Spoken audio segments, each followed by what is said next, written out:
26. Now, two things first.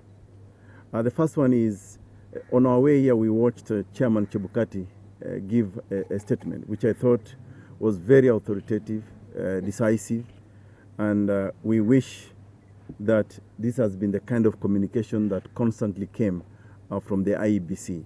If we had had this kind of conversation, which seems to be authoritative, decisive, putting the country first, blaming the political class, I think a lot of trust and faith in the institution of the IEBC would have been built by now, and we may not have been in the state of uncertainty we are today.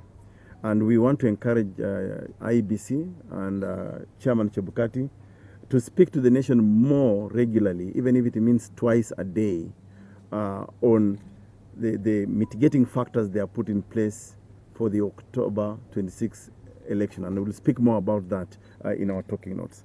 The second thing that I want to just share with you is that when we woke up this morning and seeing the state of the country and what is now being dubbed as political crisis in the country, a friend sent a message which I want to quote, and this is what the friend said: "Stand up for what you believe in, even if it means standing alone."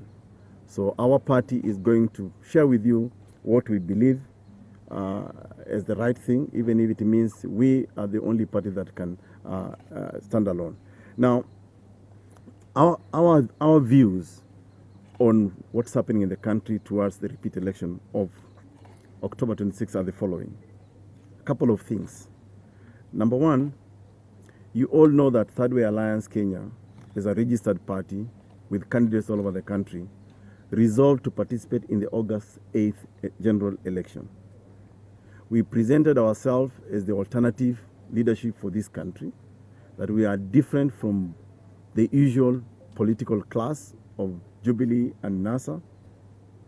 We had an agenda for this country which we believe is progressive, is the only one. Now that agenda has not changed, whether there is political bickering or not. The agenda is still intact, that Third Way Alliance still remains the only option this country has. After the election, the second point to note is that after the election of August 8th, issues around credibility and fairness, transmission of results, irregularities of the elections emerged. We were the only party, still remains the only party, that documented in an audit a set of regularities and irregularities in that election. The Supreme Court agreed with us, if you remember the determination of the Supreme Court on the 1st of September, in which they agreed indeed there were irregularities and illegalities in the conduct of the August 8th election. And therefore, IEBC was, after the Supreme Court ordered the repeat of the election, IEBC discriminated on Third Way Alliance candidature. They actually left us out. They went out of their way to align themselves with the usual troublemakers and only gazetted 2 people. Now, we moved to the High Court of Kenya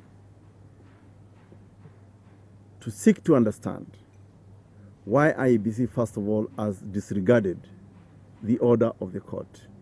And therefore, we also